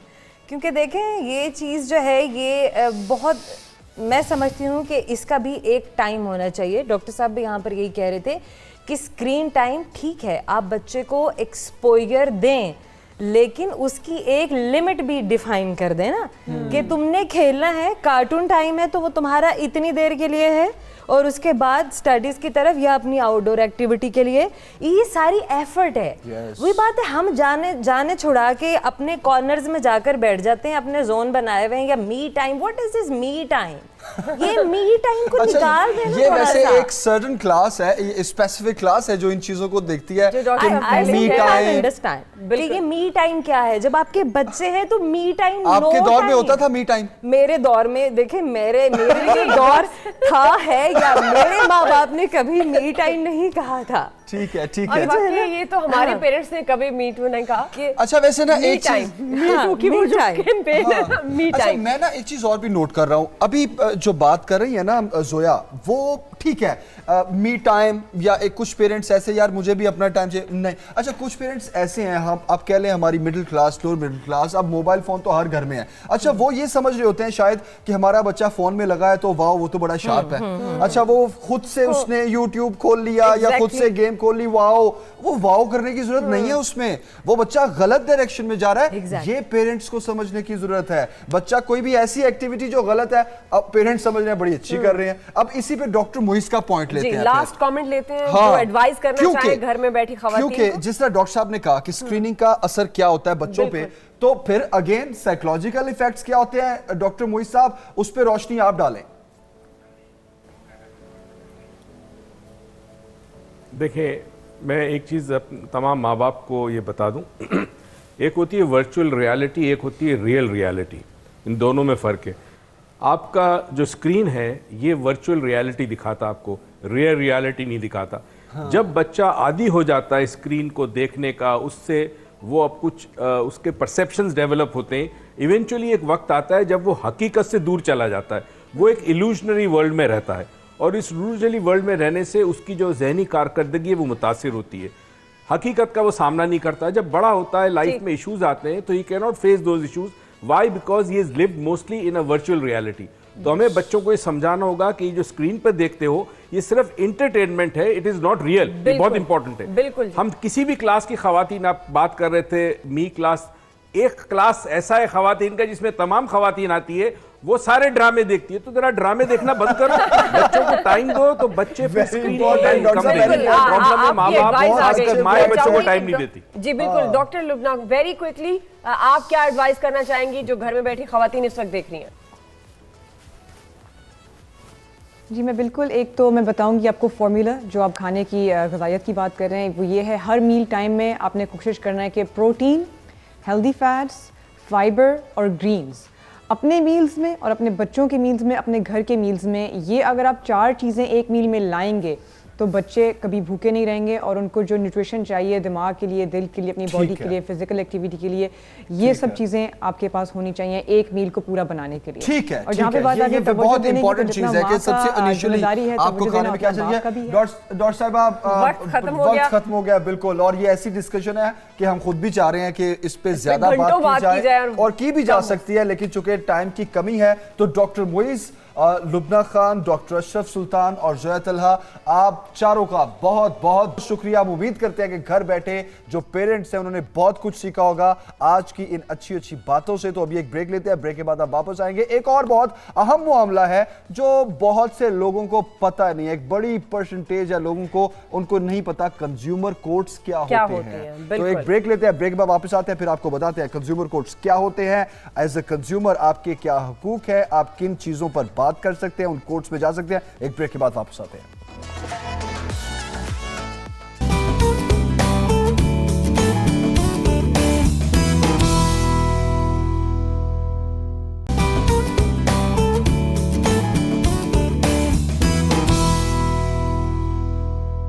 मुझे उर्दू ज़बान को सुनते भी बहुत अच्छा लगता है, बोलते भी बहुत अच्छा लगता है। मैं पंजाबी और मैं पंजाबी च गल करना पसंद करदा। ज़बान साडी मुल्तानी है ते ऐसा इंदर हमेशा मर्द दम तक प्यार करते रहा। पुख्तो मंगवाड़ो टोल वाले काले के पुख्तो हुए इंशाल्लाह और रवान वक्त में पुख्तो हुए। 21 फरवरी माँ बोली का दिन, मदर्स लैंग्वेज डे, और आज के इस दिन को सेलिब्रेट किया जा रहा है इस अहद के साथ कि माँ बोली की हिफाजत करना हमारे जो कानून साज इदारे हैं उनकी जिम्मेदारी है कि जो माँ बोली है, जिस जिस इलाके की जो जुबान है उसकी हिफाजत की जाए और उस ट्रेडिशन को आगे बढ़ाया जाए। हम भी आगे बढ़ते हैं इससे, और हम अब बात करने वाले हैं कंज्यूमर कोर्ट्स की। एग्जैक्टली, बिल्कुल। ब्रेक से पहले हम आपको ये बताकर गए थे कि कंज्यूमर कोर्ट्स की बात की जाएगी, ये किस तरह काम करते हैं, कैसे आप यहाँ जा सकते हैं, इस पूरी एक इंफॉर्मेटिव पैकेज इस पे देखते हैं। कंज्यूमर कोर्ट मुझे नहीं पता, आई हैव नो आइडिया। पता है इस बारे में, लेकिन कभी जाने का इत्तेफाक नहीं हुआ। कंज्यूमर कोर्ट्स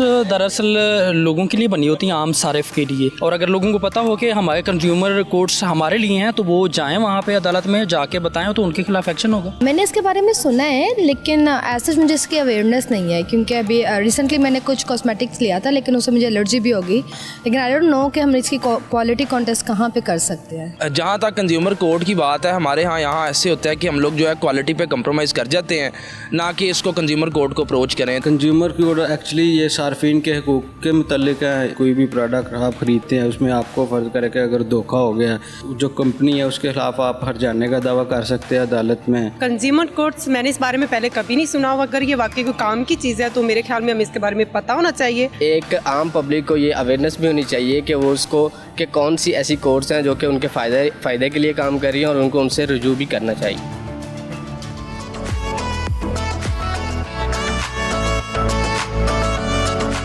तो जनाब, कंज्यूमर कोर्ट्स क्या है आपने देखा। हमारी अवाम भी, बहुत से लोग ऐसे हैं जिनको नहीं पता कंज्यूमर कोर्ट्स क्या है, इनका यूज़ क्या है, कैसे जाया जा सकता है, कैसे एक कंज्यूमर अपने हक के लिए बात कर सकता है। इसी पर बात करने के लिए हमारे लाहौर स्टूडियोज़ में दो बहुत अहम शख्सियात मौजूद हैं। चौधरी मोहम्मद अवैस साहब, असिस्टेंट डायरेक्टर हैं आप कंज्यूमर प्रोटेक्शन काउंसिल लाहौर के, और मोहसिन भट्टी साहब, कौन नहीं जानता इनको, बहुत से चैनल्स पे हमने देखा आपको। आप सदर भी हैं कंज्यूमर सॉलिडारिटी सिस्टम के। आप दोनों को वेलकम करते हैं। सबसे पहले तो अवैस साहब, आपसे ये हम जानना चाहेंगे कि कंज्यूमर कोर्ट्स क्या हैं। हमें लेट्स सपोज हमें भी नहीं पता, हमें बताएं कंज्यूमर कोर्ट्स क्या हैं। बिस्मिल्लाहिर्रहमानिर्रहीम। सबसे पहले आपका बहुत शुक्रिया कि इस हॉट इशू पे आपने बहस करने के लिए मुझे मदऊ किया। सबसे पहले तो हमें ये देखना है कि कंज्यूमर है कौन। कंज्यूमर हर वो शख्स है जो अपने इस्तेमाल के लिए, ज़ाती इस्तेमाल के लिए या अपनी सहूलत के लिए कोई चीज़ मार्केट से परचेज़ करता है, वो कंज्यूमर है। अब वो मार्केट से परचेज़ करके जब भी कोई चीज़ लेके आता है तो उसमें कोई डिफेक्ट उसे नज़र आता है कि ये चीज़ मैंने इस स्पेसिफिकेशन के मुताबिक परचेज़ की थी, वो मुझे नहीं मिली। देन वो क्या कर सकता है? उसके लिए सबसे बेहतरीन तरीका, जैसा कि आपने कहा कि आम पब्लिक को नहीं पता, मेरे ख्याल से तो काफ़ी ज़्यादा अवेयरनेस हो गई है थ्रू मीडिया। अब तो लोग बहुत ज़्यादा कोर्स में आ रहे हैं, उसी कोशिश में हम हिस्सा डाल रहे हैं। सबसे पहले कंज्यूमर एक सिंपल पेपर ले, उसके ऊपर एक लीगल नोटिस, अपनी स्टोरी लिखे कि उसके साथ हुआ क्या है, और वो एड्रेस करना है जिस शॉपकीपर से उसने परचेज किया है, या ट्रेडर को या मैन्युफैक्चरर को जिसकी वो चीज़ बनी हुई है। तो वो उसको लिख के डाक के ज़रिए इंटीमेट करे कि ये आपकी चीज़ में डिफेक्ट है, इसको 15 दिन के अंदर अंदर मेरे डिफेक्ट को रिमूव किया जाए, अदरवाइज़ मेरी जो अमाउंट है उसको रिफ़ंड किया जाए। Otherwise I file a complaint against you in consumer court so and so. Okay, ये डाक के ज़रिए उसको भेज दे। 15 दिन के अंदर अंदर उसका अगर डिसीजन नहीं होता, कोई उसको रिलीफ नहीं मिलता, फिर वो सिंपल कागज के ऊपर कंज्यूमर कोर्ट में एप्लीकेशन दे सकता है। वो खुद दे सकते हैं, वो खुद दे सकता है, आइदर वो खुद भी आ सकता है, लायर भी आ सकता है। ठीक है। अगर लायर के थ्रू आता है, जब कोर्ट से उसको रिलीफ मिलेगा, डिग्री उसकी फेवर में होगी, जजमेंट आएगी, तो साथ लायर्स की जो फीस है वो भी रिफंड होगी। और इसमें मेन एक बात ये है कि इसमें कोई कोर्ट फीस नहीं लगाना पड़ेगा उसे। Oh very nice. जिस तरह हम कोर्ट में है, बिल्कुल, और ये समरी ट्रायल है, ज्यादा लेंथी ट्रायल नहीं है। ठीक। और एक्ट में लिखा हुआ है, पंजाब कंज्यूमर प्रोटेक्शन एक्ट 2005 में, कि इसका जो डिसीजन है वो विद इन 6 मंथ किया जाएगा।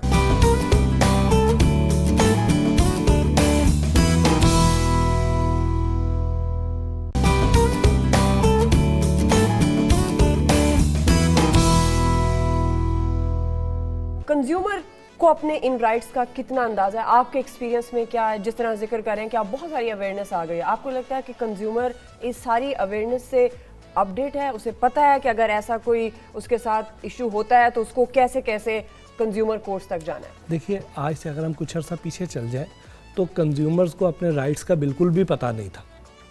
उन्हें पता ही नहीं था।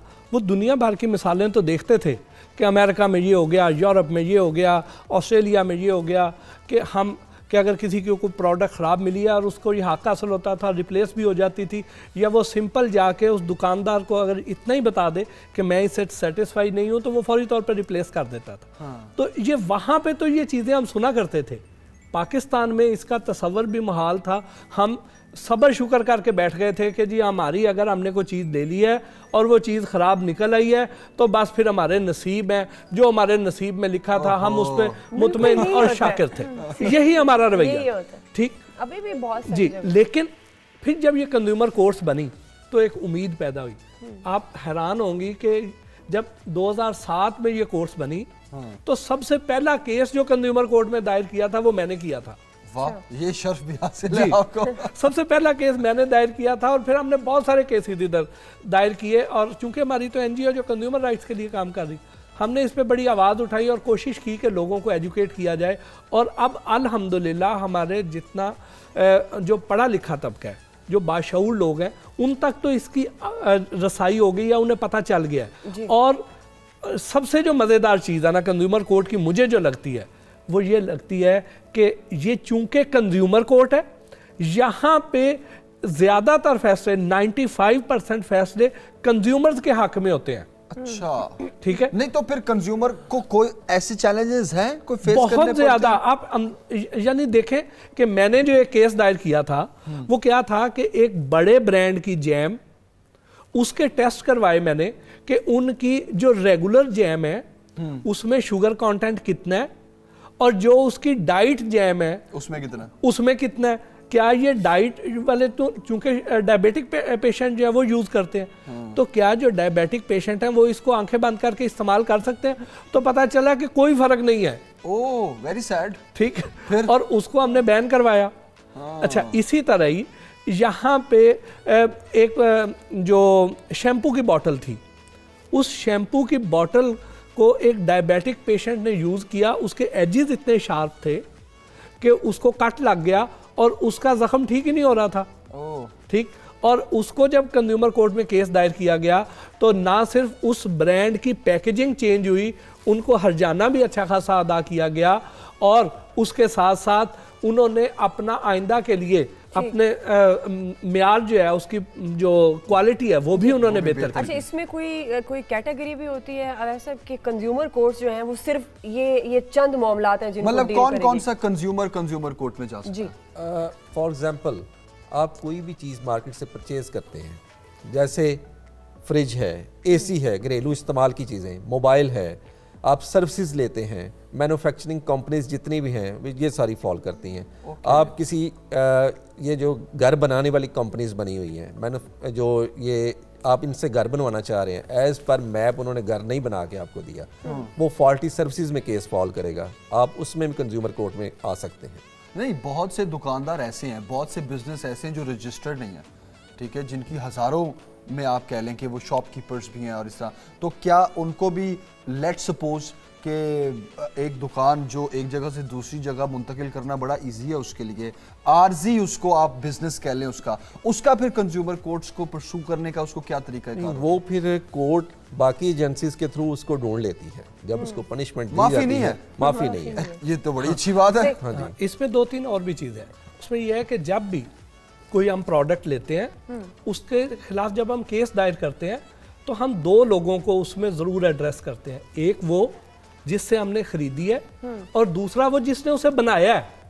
ओके, मैन्युफैक्चरर जी, मैन्युफैक्चरर को भी उसमें साथ समन भेजा जाता है। और इसमें कितने चांसेस होते हैं कि जो प्रोसीजर आप बता रहे थे, दोनों आप इसमें से जवाब दे सकते हैं कि कोई झूठा केस लेकर चला जाता है, उसकी कंप्लेंट जेन्युइन नहीं होती, वो वहां से डिफेक्टिव चीज नहीं लाया लेकिन घर में उससे कुछ हुआ है और वो अपने आप लेकर गया है। Let me explain. इसमें ये है कि जो रॉन्ग कंप्लेंट लेके जाएगा, ये कंज्यूमर एक्ट वाहिद एक्ट है जितने भी पाकिस्तान में एक्ट इन्फोर्सेबल हैं, कि इसमें लिखा हुआ है रॉन्ग कंप्लेंट के ऊपर 10,000 उस बंदे को फाइन किया जाएगा। ओके, और उसको प्रूव करने का तरीका कैसे पता चलेगा आपको कि ये रॉन्ग है? फॉर एग्जाम्पल, आप एक चीज़ लेके गए हैं, जी ये मेरा मोबाइल ठीक नहीं है, उसको लैब से टेस्ट करवाया है, वो ठीक निकला है, इट मीन्स कि आप रॉन्ग कंप्लेनर हैं, तो आपको फाइन किया जाएगा। ओके अच्छा, ये लैब्स जो हैं जी, ये भी बताएं हमारे सार्फिन जो घर बैठे जो ये हक इस्तेमाल कर सकते हैं, वो जो लैब्स हैं उन लैब्स में क्या हर चीज़ पाकिस्तान में फ़रोख्त होने वाली टेस्ट हो सकती है?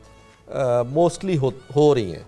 जैसे गवर्नमेंट की लैब है बनी हुई है, PCSIR की लैब है, वहाँ पे तकरीबन जितने इलेक्ट्रॉनिक्स की चीज़ें हैं, खाने पीने की चीज़ें हैं, वो सारी टेस्ट होता है उनका। ओके अच्छा, एज अ कंज्यूमर भट्टी साहब, चैलेंजेस तो आपने बताए किस तरह के फेस करने पड़ते हैं। अच्छा, वो कंज्यूमर जिस बेचारे को नहीं पता कि मैं कोर्ट्स का रुख कर सकता, और बहुत से ऐसे जो हेजिटेट भी करते हैं कि यार अब ये दुकानदार नहीं मान रहा, नहीं ये मेरी बात सुन रहा, बल्कि उल्टा लड़ रहा है, ठीक है, उसमें फिर आप उन लोगों को, उन कंज्यूमर्स को क्या कहना चाहेंगे? देखिए, हमारे ना लोगों के जो अमूमी रवैये हैं वो क्या होते हैं। एक आदमी अगर उसको कोई चीज़ ख़राब मिली है तो वो क्या करेगा कि अगर तो उसमें ताकत है और वो जाके उससे लड़ सकता है, वो 4 बंदे ले जाके उसको प्रेशराइज करके और अपनी चीज़ क्लेम कर सकता है, तो वो इस तरह कर लेगा। अगर वो किसी सरकारी कोई अफसर है तो वो अपना वो इख्तियार और अपना सीट का फ़ायदा उठाते हुए उससे ले लेगा। और अगर कोई बेबस है तो वो क्या करेगा, वो जाके उसको को गालियां चार दे देगा और कुछ नहीं, उसे लड़ाएगा, अपनी दिल की भड़ास निकाल लेगा। और एक वो भी है जो ये भी समझता है कि मैं दिल में ही बस कुड़ लेगा, लेकिन इसके अलावा कुछ नहीं है। अब उनकी इन सारे इदारों की मदद के लिए जो कानूनी रास्ता उनको दिया गया वो कंज्यूमर कोर्ट की शक्ल में दिया गया, और कंज्यूमर कोर्ट में कोई भी आ सकता है। सिर्फ आपको करना यह है कि जब भी आप कोई प्रोडक्ट खरीदें तो उसकी रसीद जरूर हासिल करें। ठीक, और आम तौर पे आपने पढ़ा भी होगा कि रसीद के नीचे उन्होंने लिखा हुआ है कि खरीदा हुआ माल वापस या तब्दील नहीं होगा, हम इसके बाद इसके कतन कोई जिम्मेदार नहीं है। और इस बात को वो चाहे लिख भी दें, आप ऊपर साइन भी कर दें, तो इसकी कोई अहमियत नहीं है। मैं यही सवाल करना चाह रही थी। उसकी अहमियत नहीं है क्योंकि ये आपका बुनियादी हक है, और अदालत और पाकिस्तान का आइन आपको ये हक से महरूम नहीं करता। चाहे उसने लिखवा भी लिया है ना, तो आपको कतन घबराने की जरूरत नहीं है, आप उसके खिलाफ फिर भी केस दायर कर सकते हैं। तो ये दुकानदार के भी हुकूक होते हैं, उसे भी ग्राहक से कोई कंप्लेन हो सकती है? अच्छा नहीं, ये चूंकि कंज्यूमर कोर्ट्स हैं तो यहाँ पे एज ए कंज्यूमर वही आ सकता है। अगर आपने कोई प्रोडक्ट खरीदी है और इस नीयत से खरीदी है कि आप इसको आगे बेचेंगे, तो फिर आप कंज्यूमर नहीं है, आप ट्रेडर हैं। ओके जी, क्योंकि वो कमर्शियल पर्पस में आ जाता है, इस वजह से आप कंज्यूमर फिर फॉल नहीं करेंगे। तो किसी ऐसे ट्रेडर के साथ हाथ हो जाए कि एक मैन्युफैक्चरर उसको गलत चीजें दे देता है और फिर मानता नहीं है और उसकी पेमेंट भी डूब जाती है, तो उसके पास भी कोई कानूनी कोर्ट में जाए ना, वो कंज्यूमर कोर्ट में फॉल नहीं करेगा। ओके, ये सिर्फ अच्छा, किन सूरतों में? भट्टी साहब की बात को फर्दर मैं आगे एंडोर्स करूंगा। इन्होंने कहा कि कंज्यूमर जो है वो रसीद जरूर हासिल करे प्रोडक्ट को खरीदते वक्त। उसके साथ उसके लिए ज़रूरी है कि कंज्यूमर ये भी देखे कि जो प्रोडक्ट मैं परचेज कर रहा हूँ उसके ऊपर एक्सपायरी डेट लिखी है, मैन्युफैक्चरिंग डेट लिखी हुई है, और इसके साथ मोस्ट इंपॉर्टेंट चीज़ कि उसकी प्राइस लिखी हुई है। और शॉपकीपर के लिए ज़रूरी है कि वो अपनी बिजनेस प्लेस, शॉप है फॉर एग्जांपल, उसके प्रोमिनेंट प्लेस के ऊपर जो प्राइस लिस्ट है, कैटलॉग, वो डिस्प्ले करे। ओके, और ये तो मेरे ख्याल में शायद लास्ट मंथ से हो भी चुका है। खास तौर पे मसाला जात बहुत बड़ी तादाद में इस तरह है जो कि एक्सपायरी डेट पता ही नहीं है ना मैन्युफैक्चरिंग पता है, तो ये तो कन्वर्ट किया पैकिंग में, वो पैक करके उनको सेल किया जाए। उसकी वजह तो ये भी तो हो सकता है ना, पैकिंग में वो बहुत ही पुरानी चीजें पैक करके, लेकिन फिर वो जिम्मेदार होंगे उसके, रिस्पांसिबल, दे आर रिस्पांसिबल। किया क्यों गया, उसकी वजह ये थी कि आप उसको ट्रेसेबल बना देते हैं। जब उस पैकिंग में आएगा तो वो अगर पैकिंग वाला मटेरियल फेल हो गया है, अगर उसने एक्सपायर उसमें चीज पैक कर दी है या मिलावट कर दी है, तो वो उस एड्रेस की वजह से वो काबिल गिरफ्त तो आ जाएगा। अगर खुली पैकिंग में खुला जाएगा तो उसका कोई वाली वारस ही नहीं बनेगा। तो आपने ऐसा ऑब्जर्व किया है कि जब इसको लागू किया गया तो वो पैकिंग कवर पर बाकायदा एड्रेस और वो जो भी उसका बार कोड होता है वो मेंशन है, वो उसके ऊपर बाकायदा मेंशन है, और अगर नहीं है तो वो जुर्म है ठीक है, वो ठीक है, according to consumer protection act 2005 उसकी कंप्लेंट डिप्टी कमिश्नर मुतल्लका जिले का उसके पास होगी और उसको ये इंफॉर्मेशन है, पावर किया गया है कि वो 50,000 तक उसको फाइन करेगा। Okay okay up to 50,000। Okay okay Awais साहब और भट्टी साहब, आप दोनों का बहुत बहुत बहुत शुक्रिया, क्योंकि ये अवेयरनेस आवाम के लिए बहुत जरूरी थी। हम कुछ भी लेने जाते हैं अगर बाहर और उसमें आपको कोई कंप्लेन है, वो FMCG से रिलेटेड भी कोई चीज हो सकती है, इलेक्ट्रॉनिक से रिलेटेड भी हो सकती है, गर्ज आपने कोई भी चीज खरीदी है वो खराब निकली है, आपकी कंप्लेंट सुनी नहीं जा रही, तो आपने घबराना नहीं है, क्योंकि अब पाकिस्तान में ऐसे एक्ट्स मौजूद है जो आपकी सुनेंगे। और हमारे गेस्ट जिस तरह कह रहे थे कि 95% कंज्यूमर को एड्रेस किया जाता है, तो घबराना नहीं है आपने।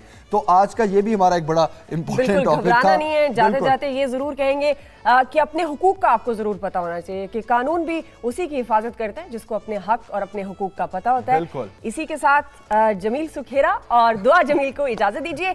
अपना ख्याल रखिएगा ढेर सारा, लेकिन हमें फीडबैक देना मत भूलिएगा, हमें आपके फीडबैक का इंतजार रहेगा। इजाजत लेते हैं आपसे, बाय बाय, कल मिलते हैं, बाय बाय, अल्लाह हाफिज।